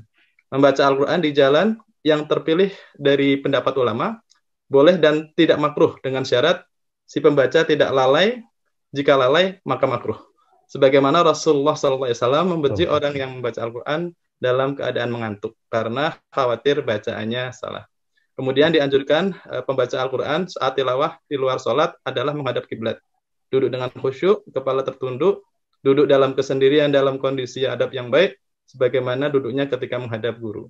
Beberapa sahabat atau sahabiah membaca wirid Quran di tempat tidur atau bersandar di dipanya. Selain tentunya di dalam sholat mereka. Mungkin kira-kira seperti itu, Ustadz. Masya Allah. Mudah-mudahan tadi bisa memberikan pencerahan bagi tadi beberapa yang mungkin baru bergabung. Kemudian nanti akan kita jawab pula beberapa pertanyaan yang sudah masuk. Baik, mungkin sekarang kita masuk ke pertanyaan ya Ustadz ya. Tadi mungkin ada beberapa kawan-kawan yang sudah menunggu. Untuk yang pertama ini kita akan coba bacakan 3 pertanyaan terlebih dahulu. Pertanyaan yang pertama dari saya bacanya siapa nih? Ibu atau Ibu ya. Ibu Putri Rizky Amelia. Assalamualaikum warahmatullahi wabarakatuh Ustadz. Afwan izin bertanya. Perihal niat iktikaf saat masuk masjid, apakah ini berlaku juga saat mau masuk musola? Karena terkadang kita berada pada tempat-tempat yang jauh dari masjid. Silakan Ustaz. Ya, baik. Terima kasih atas pertanyaan dari saudari Putri. Berkenaan dengan iktikaf, sebenarnya disyaratkan, ada syarat untuk bisa iktikaf itu adalah di masjid jami'. masjid yang di dalamnya dipakai untuk sholat Jumat. Ini dalam konteks i'tikaf 10 hari bulan Ramadan. Nah, kalau i'tikaf 10 hari bulan Ramadan pasti ketemu hari Jumat kan. Nah, sementara orang kalau mau full i'tikaf berarti harus keluar nanti kalau nggak bukan di masjid. Maka sebaik-baik tempat i'tikaf yang lebih sempurna, yang lebih tepat adalah di masjid.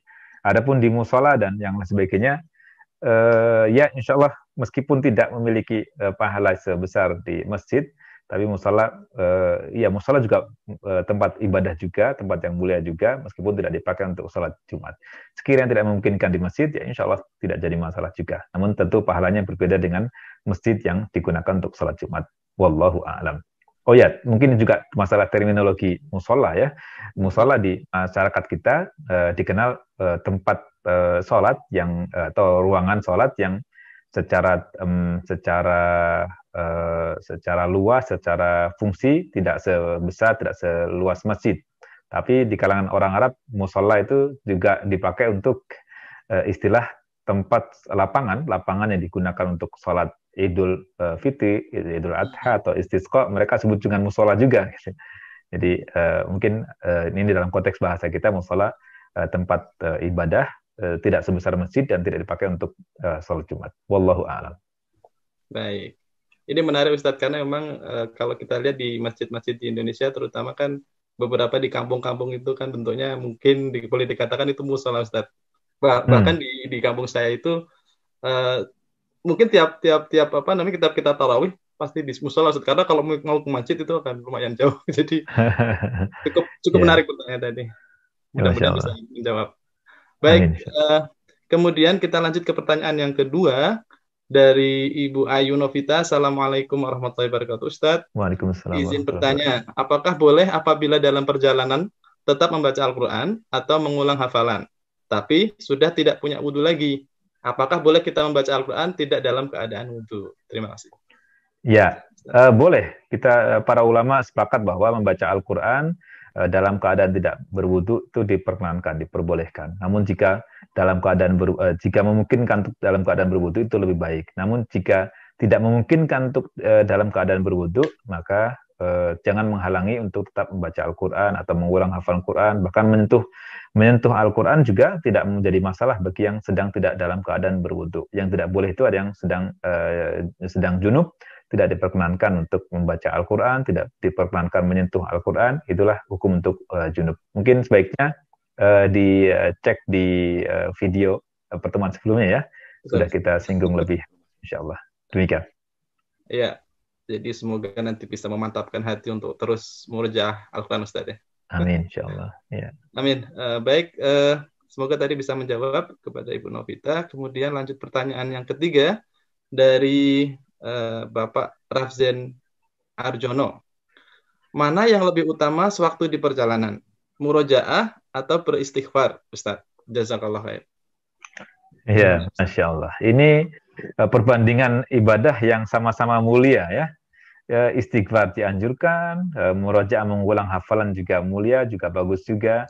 Tapi kalau bisa mengulang hafal Al-Quran, tentu sebaik-baik zikir adalah membaca Al-Quran atau mengulang hafalan Al-Quran. Karena tadi saya sebutkan di awal bahwa dengan membaca Al-Quran, kita akan dapat keutamaan zikir, dan yang kedua, kita juga akan mendapatkan keutamaan ilmu. Artinya kita akan dapat ilmu yang kita bisa serap dari bacaan-bacaan Al-Quran tadi itu. Jadi bagaimanapun tidak bisa ada yang mengalahkan zikir membaca Al-Quran atau mengulang hafalan Al-Quran. Tapi bukan berarti mengabaikan zikir yang lainnya ya. Istighfar juga perlu juga. Bahkan dalam konteks ayat-ayat yang mungkin perlu istighfar, kita juga meresponnya dengan istighfar. Nanti akan dibahas lebih lanjut lagi bagaimana kita responsif ketika membaca ayat-ayat Al-Quran. Jadi tetap mengulang hafalan Quran lebih mulia, tapi tanpa mengabaikan istighfar atau zikir-zikir yang lainnya. Wallahu a'lam. Baik. Ya. Jadi mudah-mudahan bisa menjawab. Kemudian pertanyaan selanjutnya Ustaz, ini ada nanti ada pertanyaan lagi, apakah kira-kira cukup Ustaz? Satu aja deh, mungkin yang lainnya kita jawab di 2 pekan yang akan datang ya, tanggal berapa? 2 pekan yang akan datang? Ya, baik, jadi mohon maaf bagi yang belum sempat kita jawab ya. Kita coba satu lagi. Boleh, ini dari Ibu Eni Rohnawati. Ustadz, mohon izin bertanya. tentang kemakruhannya membaca Al-Quran di rumah. Penggilingan itu karena bising atau berisiknya, atau karena ada binatang atau kotorannya. Jika karena bising menjadi penyebab makruh membaca Al-Quran di tempat penggilingan, bagaimana dengan tempat keramaian lain, misalnya penjaga toko di tilawah atau tilawah di pasar? Seperti itu. Ini menarik, Ustaz. Iya, betul. Berdasarkan redaksi yang tadi disampaikan oleh Imam Sya'bi, itu buyutur raha wa huwa tadur, jadi ketika penggilingan sedang berputar itu adalah suara bising atau berisik yang kemungkinan akan mengganggu tilawah Al-Quran atau membaca Al-Quran tadi itu. Jadi ini juga di tempat keramaian yang lain juga di pendekatannya ke tentang hal ini. Jadi kalau sekiranya akan terganggu oleh berisiknya atau terganggu oleh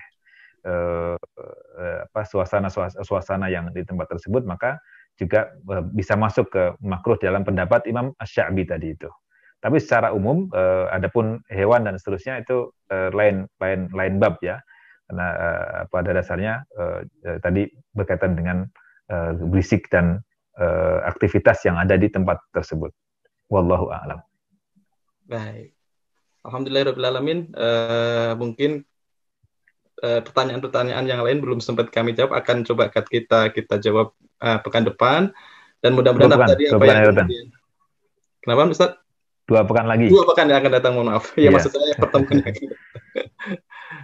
Dan mudah-mudahan apa yang kemudian tadi disampaikan dan kemudian pertanyaan-pertanyaan yang sudah ditanyakan oleh beberapa saudari-saudara kita nanti bisa kita amalkan, dan insya Allah bisa kita ambil manfaatnya. Baik, mungkin sebelum kita tutup, Ustadz, kita mohon Ustadz untuk kemudian menutup dengan doa. Tafadhol, Ustadz. Baik. Sebelum kita berdoa, mari kita istighfar terlebih dahulu. Astaghfirullah. A'udzu billahi minasyaitonir rajim. Bismillahirrahmanirrahim. Alhamdulillahi rabbil alamin. Wassalatu wassalamu ala asyrafil anbiya'i wal mursalin sayyidina wa nabiyyina Muhammadin wa ala alihi wa sahbihi ajma'in. Allahumma inna nas'aluka bi annana nashhadu annaka antallahu alladhi la ilaha illa antal ahadus samad alladhi lam yalid wa lam yulad wa lam yakul lahu kufuwan ahad. Allahumma ighfir lana wa liwalidina warhamhum kama rabbawna shighara. Allahumma aslih lana dinana alladhi huwa ismatu amrina wa aslih lana dunyana allati fiha ma'ashuna wa aslih lana akhiratana allati ilayha ma'aduna waj'alil hayata ziyadatan lana fi kulli khair waj'alil mauta rahatan lana fi kulli syarr. Allahumma la sahla illa ma ja'altahu sahla wa anta taj'alul hazna idza syi'ta sahla. Allahumma yassir umurana, Allahumma waffiqna lima tuhibbuhu wa tardahu ya arhamar rahimin. Allahumma inna nas'aluka al-huda wat-tuqa wal-afafa wal-ghina. Allahumma inna nas'aluka husnal khatimah wa na'udzu bika min syarril 'aqibati wa su'il khatimah. Allahumma ahsin 'aqibatana fil umuri kulliha wa ajirna min khizyid dunya wa 'adzabil akhirah. Allahumma a'izzal Islam wal muslimin wa adilla syirka wal musyrikin. Allahumma ansur man nasara ad-din wa khudhul man khadhala al-Islam wal muslimin. Allahumma man aradana aw arada biladana aw arada dinana aw arada ulama'ana aw arada al-muslimina bisu'in fa ashghilhu bi nafsihi waj'al tadmirahu fi tadbirihi wa rudda kaidahu ila nahrihi innaka ala kulli syai'in qadir.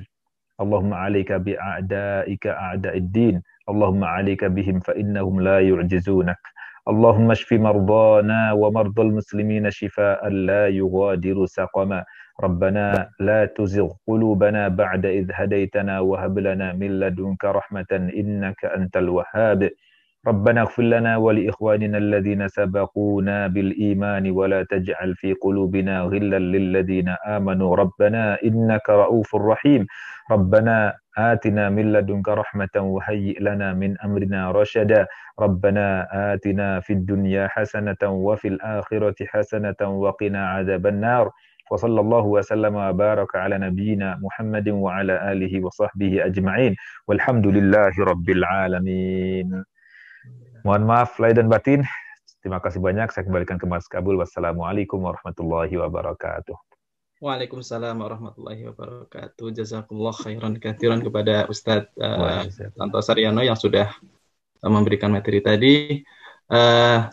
Mungkin sebelum kita tutup, ada beberapa informasi bahwa yang pekan depan, pekan 2 minggu lagi, kita masih akan bertemu di kajian Atipian yang insya Allah akan dilaksanakan tanggal 29 November pukul 2 CET atau jam 20.00 waktu Indonesia Barat.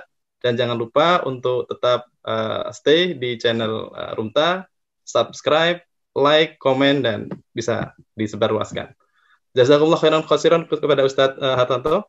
Sekali lagi Ustadz, mohon maaf jika ada yang tidak berkenan. Dan tadi beberapa pertanyaan tadi yang sudah kita jawabkan yang belum kita jawab juga mohon maaf jika belum dijawab. Mudah-mudahan kita bisa menjawabnya di pekan atau 2 minggu yang akan datang. Dari kami Kerabat Kerja, terima kasih kepada beberapa organisasi seperti IWKZ, kemudian IIC Hamburg, Masjid Indonesia Frankfurt, Keluarga Islam Indonesia di Britania Raya, Masjid As-Salam Warga Pengajian Wapena, kemudian Verein Percikan Iman atau VPI Swiss, Muslim Rur, Pengajian Masyarakat Muslim PM3 Munchen, Rumah Muslimah Indonesia Rumaisa, dan IMUSKA Indonesia Muslim Student Society in Korea. Sebelum kita akhiri, kita tutup terlebih dahulu dengan doa kafaratul majelis. Subhanakallahumma wa bihamdika asyhadu an la ilaha illa anta astaghfiruka wa atubu ilaik. Wabillahi taufiq wal hidayah. Wassalamualaikum warahmatullahi wabarakatuh. Waalaikumsalam warahmatullahi wabarakatuh.